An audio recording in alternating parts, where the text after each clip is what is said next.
Paul, bonjour. Bonjour Alexandre, et bonjour à tous ceux qui nous suivent et qui nous écoutent. Alors, on est sur la 10e émission, Vivre ou Subir. 9 belles émissions qui avancent rondement. Un grand plaisir. On a parlé de plein de choses sur ces 9 émissions. Et comme on fait d'habitude, Paul, je te propose tout simplement de faire un récapitulatif. Eh bien, avec grand plaisir, mon cher Alexandre. Alors, déjà, pour resituer un petit peu la démarche générale, on est parti des valeurs au centre, hein, et on montre que on grandit autour de ces valeurs. Et pour grandir, eh bien, on va apprendre à utiliser son cerveau. C'est ce qu'on a fait sur les 2 premières émissions avec les objectifs et notamment les critères pour donner de la puissance à l'usage de son cerveau. Ensuite, on est descendu dans les états internes. On a parlé d'abord des états internes, c'est-à-dire sur quoi agir en fait pour pouvoir devenir un peu plus acteur de nos émotions. On a parlé des interactions, notamment des marques d'attention, puis on a vu surtout ensuite quel impact avaient ces états internes dans nos systèmes de croyances. Ce qui nous a amené aux ancrages, à l'usage des ancrages et à la préparation mentale. Et puis enfin, on a évolué vers les 2 dernières émissions qui ont été principalement centrées sur la communication, d'abord en parlant d'écoute, notamment d'écoute active, et puis de nœuds et de boucles relationnelles. Quand je dis les 2 dernières émissions, en fait, c'était la dernière émission. Et pour être un peu plus précis sur cette dernière émission, nous avons évoqué à travers l'écoute active 3 grandes façons d'écouter. Hein, l'écoute silencieuse, montrer à la personne qu'on la suit, on lui donne du feedback non verbal. Le fait de la relancer, hein, sur un mot, sur une fin de phrase de manière interrogative pour aller chercher plus de précision dans les choses. Et puis enfin, surtout, ce qui était très important, c'est de reprendre avec succès, au fond, son point de vue avant de chercher à faire passer le sien, notamment quand il y a des oppositions de communication, des divergences de point de vue. Et ce qui nous a amené du coup à travailler sur le nœud relationnel, les tendances à entrer dans des difficultés relationnelles. On a vu que c'était beaucoup plus facile avec les gens qu'on connaissait bien parce qu'évidemment, on porte moins d'attention à la forme de notre communication. Et je vous rappelle que quand tout peut se dire, mais pas n'importe comment. C'est-à-dire que quand on fait de la communication, eh bien, on va travailler sur l'expression de la forme, c'est-à-dire, on va dire que l'authenticité, c'est au fond ce que vous avez envie de faire passer. Hein, on a parlé de ça la dernière fois. Et être authentique, c'est être au contact véritablement de ce que l'on vit. C'est-à-dire que si j'ai envie de vous dire oui, je vous dis oui. Si j'ai envie de vous dire non, je vous dis non. Mais la manière dont je vais vous dire oui ou non, c'est ça qui va surtout compter. Hein, donc on travaille sur la forme. Et on a vu que plus on travaillait, on s'assouplissait sur la forme, eh bien plus on peut intervenir sur des terrains variés, différents, hein, pour adhérer sur des champs de communication extrêmement parfois compliqués. Hein, quand on peut ouvrir le champ des possibilités. Voilà, donc on a vu que ce nœud relationnel, il était surtout impacté par la notion d'affirmation. Hein, plus que poser des questions, on va affirmer.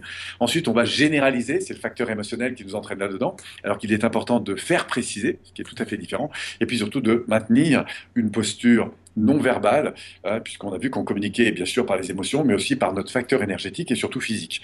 Et que c'est très important, puisqu'on sait que la communication est d'abord non verbale, eh bien d'être attentif à la posture dans laquelle nous sommes, au lieu de se mettre dans une posture de rejet, de préserver une posture d'accueil. Voilà, et donc on en était maintenant à ce qui va du coup nous permettre de sortir justement de ce nœud relationnel et de construire une relation beaucoup plus positive, c'est-à-dire une relation dans laquelle on va vivre cette complicité qu'on trouve parfois. Alors, de quoi s'agit-il? Justement, Oui, donc ça c'est le thème de cette émission, c'est construire une bonne relation. exactement. Alors, quand on aborde justement une nouvelle relation, on va voir en fait qu'il y a 3 étapes. Ces 3 étapes, on les vit en quelques secondes, enfin on peut les vivre en quelques secondes, en quelques minutes, quelques heures, quelques jours, quelques semaines, quelques mois et même quelques années. Elles sont constituées de 3 parties. La première, c'est la prise de contact. Et on va voir que la prise de contact, il y a déjà énormément d'informations qui passent.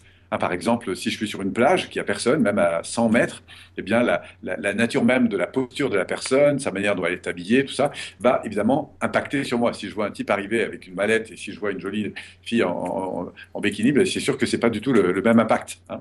Donc, il y a des informations qui passent. Elles sont non verbales. C'est le moment où je capte une information et en fonction de mon système de référence, je vais avoir des réactions. Hein. Si par exemple, j'ai fait la fête la semaine dernière avec des Sénégalais, vraiment, j'ai passé une soirée magnifique. Imaginons que j'arrive 3 jours plus tard dans un séminaire et il y a 2 Sénégalais qui discutent. évidemment qu'au moment où je les vois, mon système nerveux, par référence à l'expérience que j'ai vécue, va automatiquement me donner l'envie d'aller vers eux. Imaginons que que j'ai été agressé, là pour le coup, par des personnes, et du coup, je peux avoir des réactions différentes. Donc là, on montre bien à quel point, et on l'a vu dans notre facteur émotionnel, à quel point déjà à ce stade-là, nos cartes du monde, nos expériences vont impacter. Donc c'est la prise de contact. Dans cette prise de contact, il y a énormément d'informations qui passent. En tout cas, déjà sur le plan conscient, il y a 6, 7 informations dont je vais être plus ou moins conscient. Et puis ensuite, il y a tout ce qui est préconscient et il y a bien sûr tout ce qui est inconscient. C'est un peu comme deux icebergs qui se rencontrent. Hein.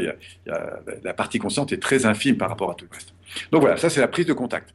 Ensuite, il va y avoir une deuxième étape qui est le moment où on va se mettre en phase. Alors là aussi, ça peut prendre quelques minutes, quelques semaines, quelques mois, etc. Cette mise en phase, c'est le moment où on va se rencontrer. C'est-à-dire que c'est un peu comme deux fleuves qui se rencontrent, et ça bouge un peu, puis d'un coup, hop, ils vont se mettre un peu en phase. Alors cette mise en phase, par exemple, quand vous parlez à un enfant, c'est le fait de vous abaisser, c'est le fait de vous abaisser, de vous rentrer un peu dans la forme de l'autre.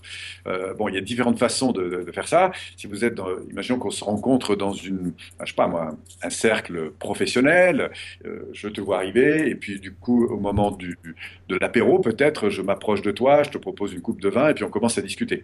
Et là, il y a une phase d'approche. Donc, il va se jouer des choses dans cette phase d'approche qui vont, ou non, favoriser notre rapport, en fait. Et puis enfin, il va y avoir l'orientation de cette relation. L'orientation, eh bien, c'est en fonction du contexte dans lequel nous sommes, en fonction de ce qui se sera échangé, eh bien, on va prendre une orientation, soit commune, soit non.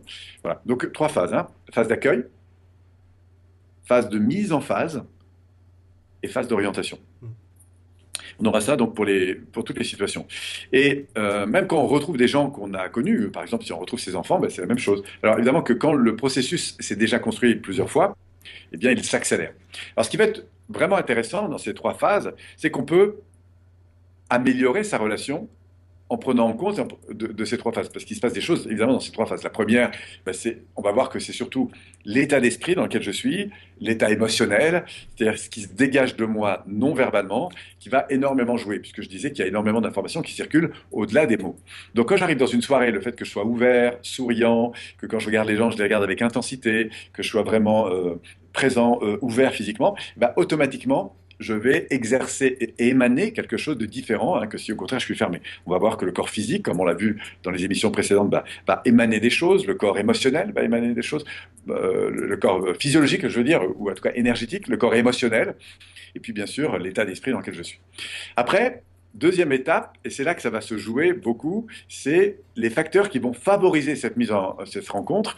Et on va voir en fait que dans une relation, ce qui est important, je le disais la dernière fois, vous vous souvenez, que ce qui impacte beaucoup, c'est pas ce qu'on va dire, mais ce qu'on ressent, en fait. Ce qui se passe au niveau limbique, puisque c'est le niveau limbique qui crée de l'attachement. Vous savez, la plupart du temps, on dit, ah tiens, cette personne, elle me plaît ou elle me plaît pas. Hein, elle va m'attirer ou elle va Il y a pas quelque chose m'attirer. qui se passe là. Voilà, tout se passe au niveau du cœur, en fait. Il y a vraiment, on sait aujourd'hui que la dimension émotionnelle compte énormément.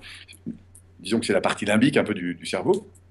Et donc, ce qui va se jouer à ce niveau-là, ça peut avoir avec le fond de ce qu'on va dire, mais beaucoup plus avec la forme, en fait. Et c'est pour ça qu'on va beaucoup travailler sur cette forme. Voilà, donc ça, c'est la phase de mise en phase. On va revenir là-dessus, parce qu'il y a 4 éléments qu'on va voir ensemble qui vont conditionner, en quelque sorte, et qui vont faire du bien à notre système émotionnel. On va y revenir après. Et puis après, dans cette phase d'accompagnement, eh bien, va se passer différentes choses en fonction du contexte. Si par exemple je suis parent, ou si je suis avec un ami, ou si je suis manager, ou si je suis dans une séance de coaching ou de thérapie, eh bien, il est clair que dans mon rapport, c'est-à-dire le cadre de la relation à laquelle nous sommes, va évidemment conditionner les modalités de relation à laquelle je vais me mettre en place. On va voir que dans ces 3 phases, imaginons un pont relationnel, la phase du milieu, c'est un peu la pierre angulaire du pont. Hein, c'est la partie qui porte en fait tout l'ensemble. Donc c'est là-dessus qu'on va faire un zoom, parce que on va voir qu'on va retrouver des éléments qu'on retrouve à chaque fois que les choses se passent bien. Alors, quels sont ces éléments? La première chose, je vais en faire le tour rapidement, puis je reviens sur chacun des aspects. La première chose, c'est les facteurs qui sont liés au phénomène de synchronisation. On parle beaucoup de synchronicité, de synchronisation. En fait, pourquoi? Parce que le système limbique adore ce qu'il connaît. Ouais. Donc, on va voir qu'on peut, par des modalités sur lesquelles je vais revenir, favoriser en fait ce bien-être au niveau physiologique, simplement parce que on va retrouver des points de convergence. Hein. On va voir que du coup, automatiquement, d'ailleurs naturellement, ça se met en place. Hein. Mais souvenez-vous que le système nerveux adore ce qu'il connaît. Voilà. Ça le Donc, on rassure. a des phénomènes de synchronisation. On va les mettre de ce côté-là.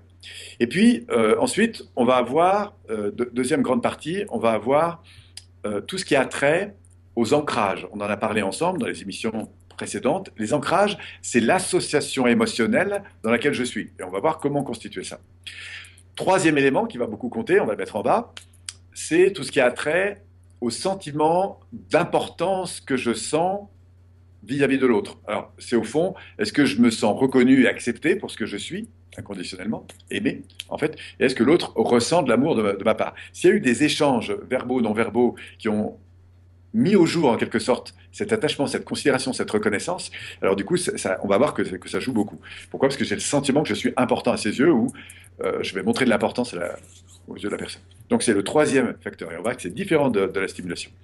Et puis enfin, le quatrième élément sur lequel on va approfondir ensuite, c'est les effets qui sont liés à ce qu'on appelle en PNL la congruence. Moi, j'aime bien parler d'authenticité, c'est-à-dire que je sens que par exemple, si on échange, je sens que tu es à l'aise, c'est-à-dire que si tu as envie de me dire oui, tu me dis oui, si tu as envie de me dire non, tu me dis non, et je me sens aussi à l'aise que toi. Et donc, du coup, plus on va être à l'aise, plus on va pouvoir rentrer en fait en profondeur dans notre intimité.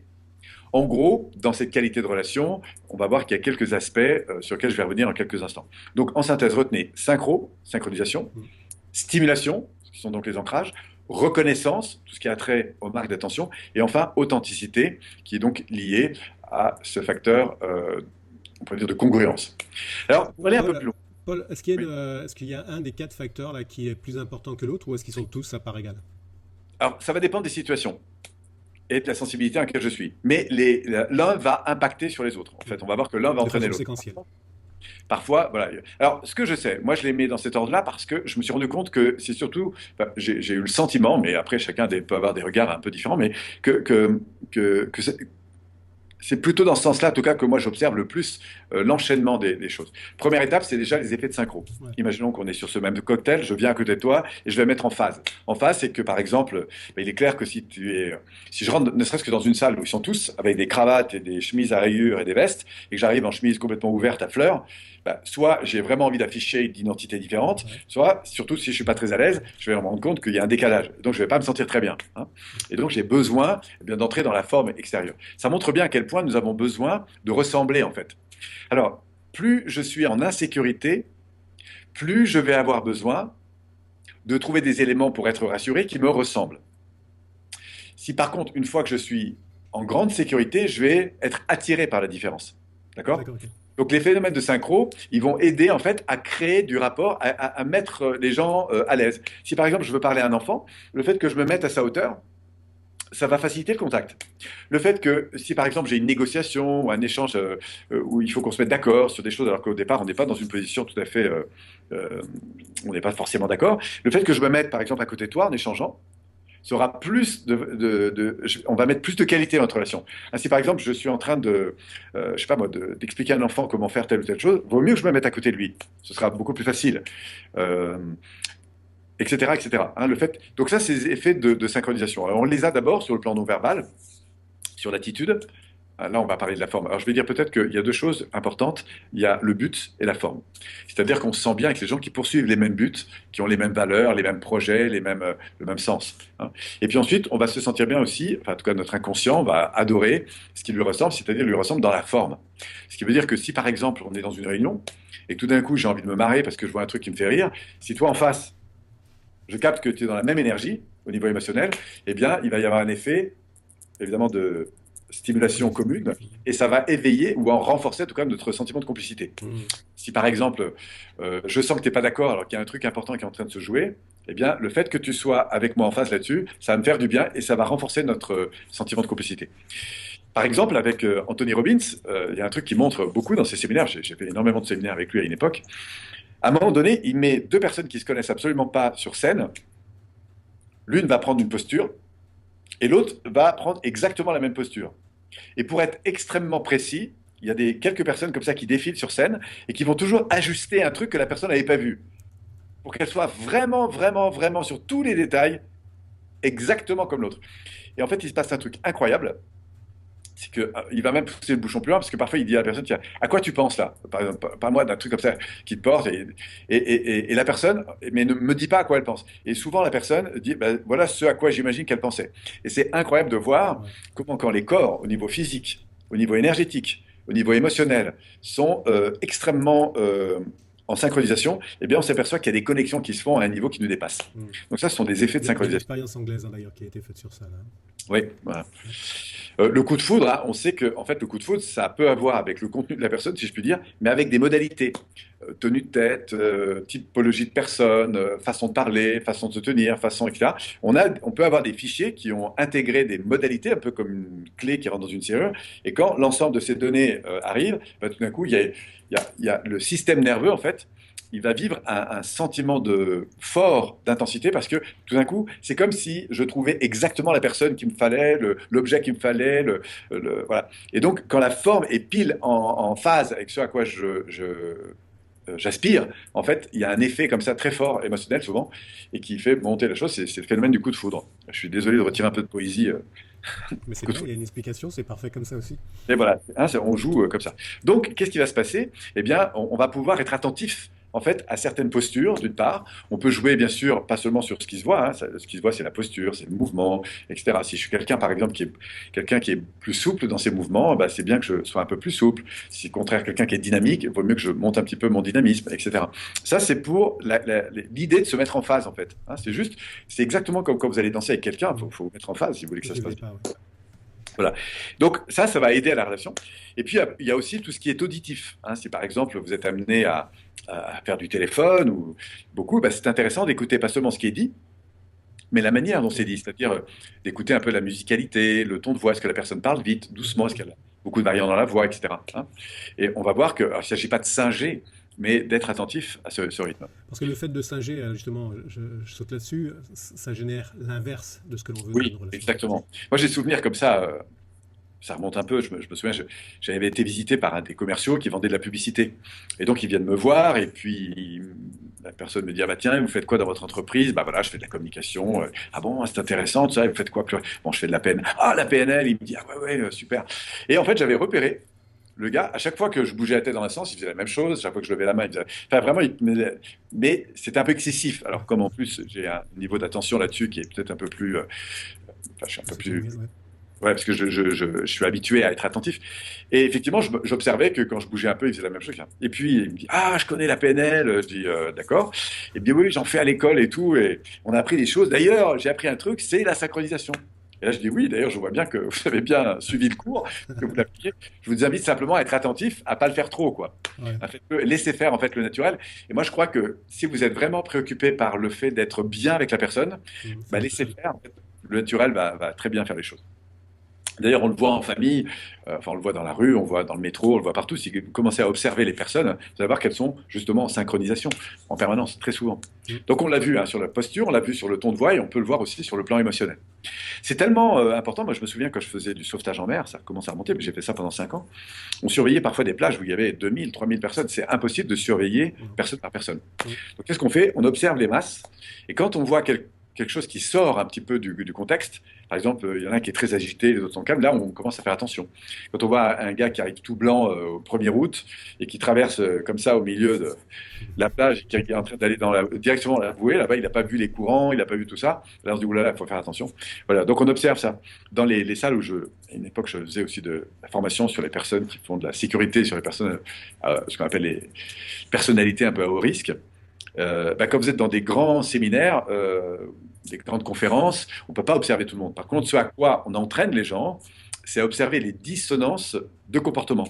Quelqu'un qui rentre avec une intention différente, eh bien, ça se voit. C'est un peu comme dans une soirée, d'ailleurs, que si vous avez des amis, vous êtes avec des amis, puis on voit bien quand il y a quelqu'un dont c'est la première fois qu'il vient. Hein, il a la même posture, etc. Donc, on apprend et ça se capte, hein, tout ça. Voilà, donc ça, c'est les effets de synchro. Et c'est intéressant parce que ça peut nous faciliter. Alors, la plupart du temps, laissons faire le naturel.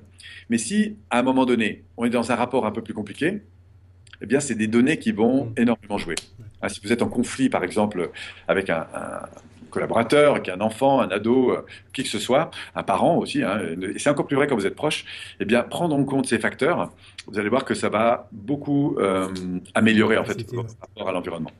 Toujours en faisant attention de ne pas singer, parce que sinon, là, c'est encore un Voilà, risque qui arrive. c'est comme tout, hein, l'excès n'est jamais mieux que, voilà, que le manque. Voilà, donc ça, c'est les effets de synchronisation qui vont donc impacter sur le plan émotionnel, hein, parce qu'on se sent mieux, encore une fois, avec les gens qui nous ressemblent. Voilà. Ensuite, la deuxième chose dont j'ai parlé, c'était l'ancrage.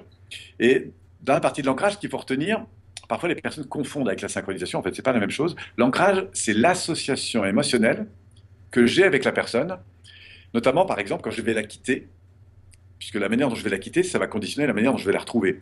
Par exemple, quand vous laissez vos enfants le matin, le sentiment dans lequel vous êtes, à travers ce que vous venez d'échanger, si par exemple vous êtes en train de rire, par exemple, vous avez de l'humour, tout ça, et que vous embrassez votre enfant, il est clair que l'état émotionnel, donc l'ancrage que vous laissez à ce moment-là, il va conditionner la manière dont vous allez les retrouver. Si vous êtes fortement enguirlandé en vous séparant, Mm. vous n'allez pas forcément vous enguirlander en vous retrouvant, mais il est clair que s'il y a eu un facteur émotionnel un peu lourd au moment où vous êtes séparés, et ben, quand vous allez vous retrouver, vous ne savez pas trop sur quel pied danser en fait. Ouais.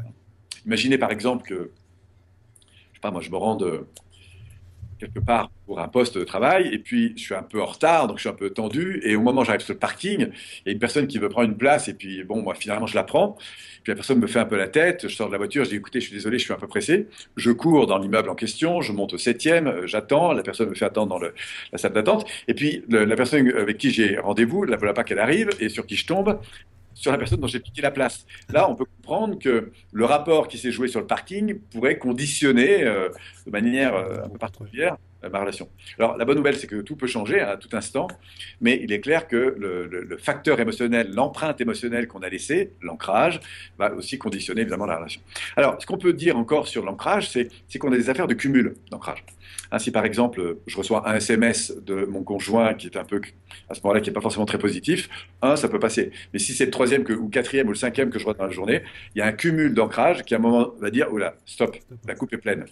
Hein, on va avoir un cumul, encore une fois, d'états internes négatifs. Et donc, on va voir que, d'ailleurs, dans la séparation des personnes, on voit ça dans les couples, mais aussi dans les séparations professionnelles. On sait qu'il y a deux choses qui sont souvent la source des grandes séparations. C'est bien sûr la divergence de valeurs, ça c'est très important, et aussi les ancrages négatifs. Quand j'ai un cumul d'ancrages négatifs par rapport à une situation, ben, du coup je m'en écarte. Et c'est aussi vrai pour les personnes. Et inversement, ça marche dans l'autre sens. Si quelqu'un me fait rire chaque fois que je le vois, ben, il est clair que quand on arrive tous au restaurant, avec qui j'ai envie d'aller, ben, avec la personne qui me stimule. Donc ça, ce sont les effets d'ancrage. Alors, c'est intéressant d'être attentif à ça, surtout si on fait, d'abord dans la vie de tous les jours, mais si on a un travail, par exemple, d'accompagnant, apprendre à remercier ses équipes le vendredi soir, c'est très important parce que ça va, là encore, conditionner la manière dont on va les retrouver Le lundi matin. lundi matin. Hein. Voilà, donc ça, c'est les effets d'ancrage et c'est vraiment important cette affaire d'être attentif à ce qu'on émane en fait en termes d'énergie, parce que évidemment les personnes qui sont autour de nous, même inconsciemment, le retiennent. Euh, Ouais.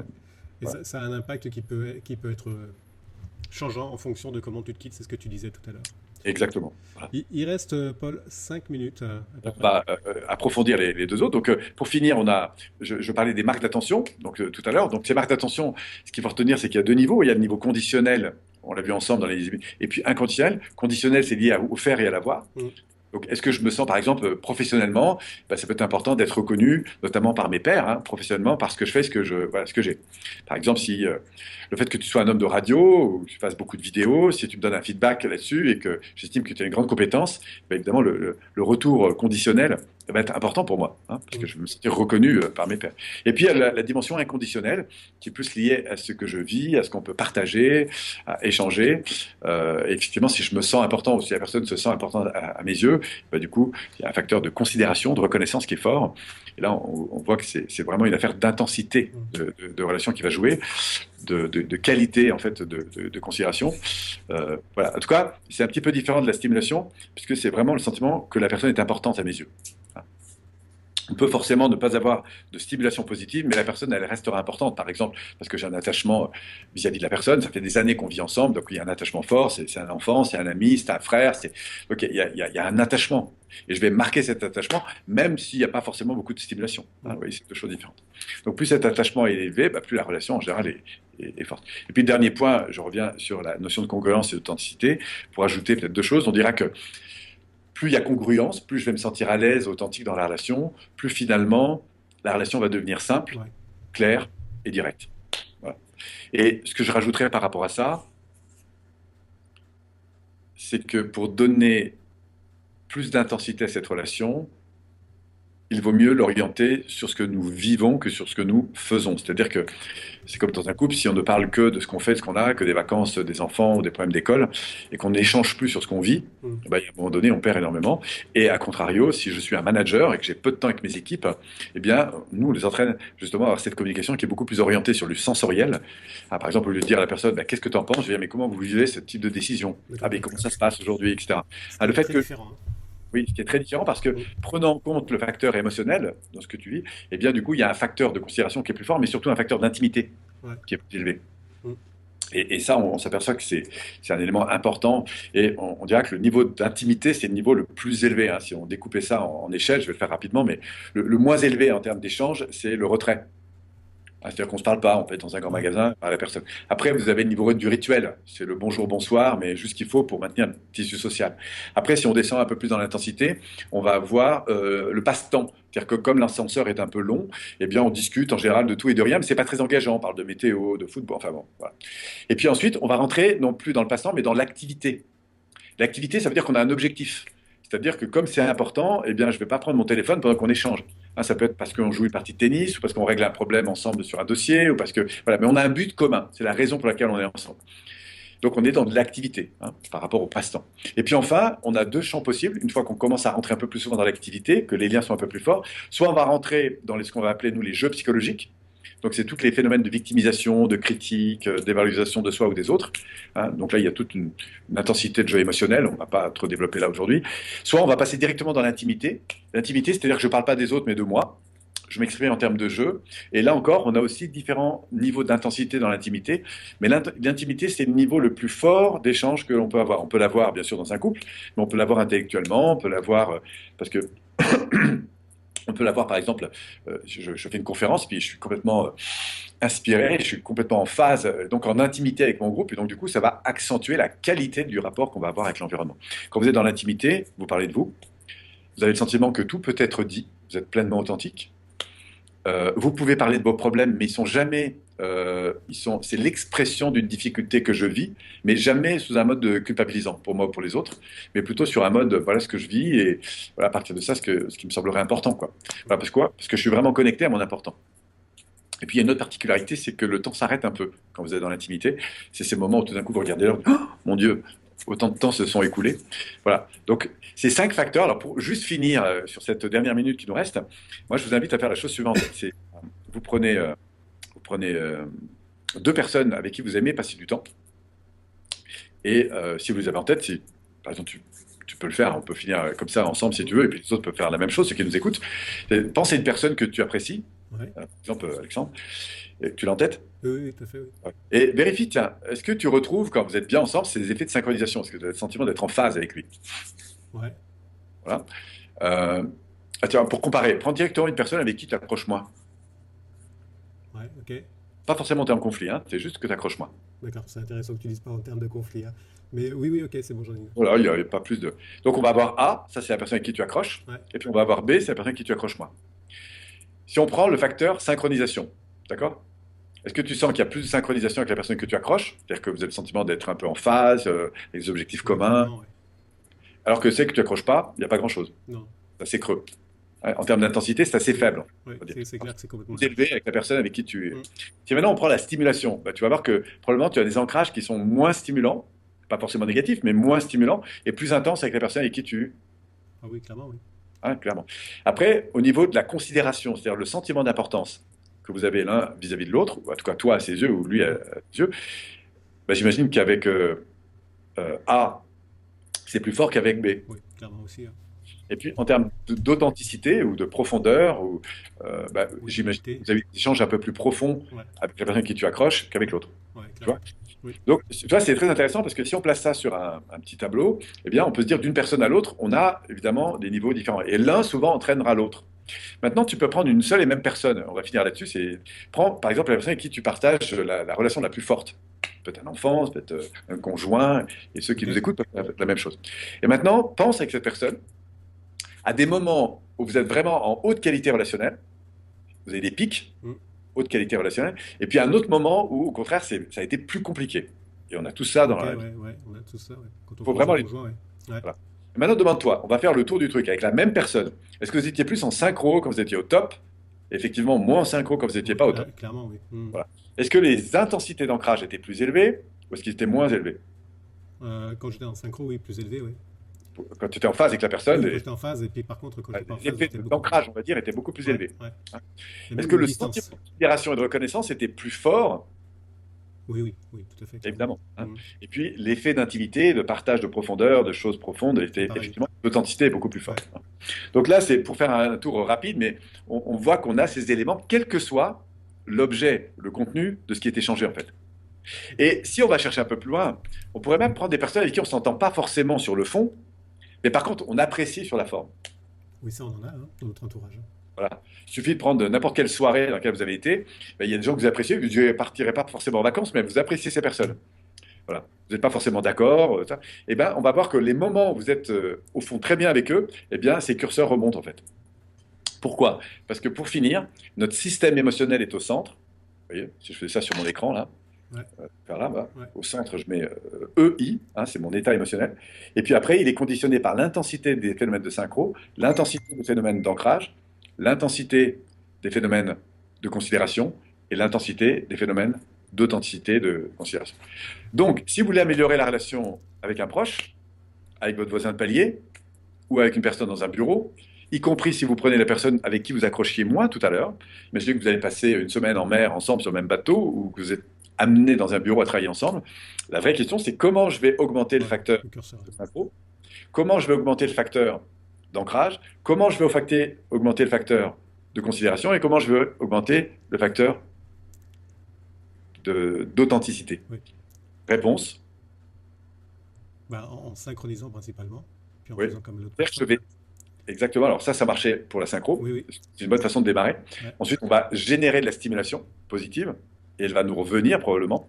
On va montrer de l'attention et de la considération et ça va nous revenir. Et on va partager de l'intimité et probablement que ça va nous revenir. Ouais. Voilà. Alors ça ne va pas forcément changer du jour au lendemain. Il ne faut jamais confondre la semaille et la récolte. Hein, et parfois, Ouais. il faut semer un moment, surtout si on a affaire à des gens qui ont peu été dans cette qualité relationnelle ou s'il y a des antécédents un peu difficiles avec la personne. Mais personne ne résiste à la Voilà, c'est puissance ça, de. oui. Et quand tu dis personne ne résiste, et pour l'avoir testé dans un de mes travails, c'est excessivement efficace hein, d'appliquer ça, hein, de se mettre en relation et de valoriser tout ça, quoi. Et ça a vraiment un effet fantastique. Paul, Donc on propose aux personnes pour finir de l'expérimenter. Et puis du coup, si vous avez des questions, n'hésitez pas, parce que je sais qu'il y a souvent des questions qui remontent, mais oui. n'hésitez pas à les laisser sur le chat, là sur le côté, puisque vous avez sur l'espace de la radio la possibilité de poser des questions. Et puis du coup, la prochaine fois, on va pouvoir rebondir dessus si vous le souhaitez. Paul, merci bien. On a complètement explosé le temps, mais C'est vrai, c'était encore une fois, excellent. Ouais. c'est notre intimité qui nous fait perdre le Bah, nord. c'est ça, mais voilà, qui nous fait perdre espace-temps. Donc, merci beaucoup, Paul, pour cette 10e émission. La prochaine émission, on va voir Rêve et Vision. Ouais. Beaucoup de choses aussi à dire par rapport à ça, concernant la qualité de vie. Paul, merci encore. On se retrouve dans un mois et bye bye à tout le monde. Pour les personnes qui veulent réécouter l'émission, bah voilà, un bouton réécoute. Sinon, il y a le site la Web TV et puis vous avez tout sur le site. Voilà. Et si vous voulez avoir des informations sur Paul, il n'y a pas de problème. Vous avez aussi tout sur le site. Merci à tous et à la prochaine émission. Bye bye.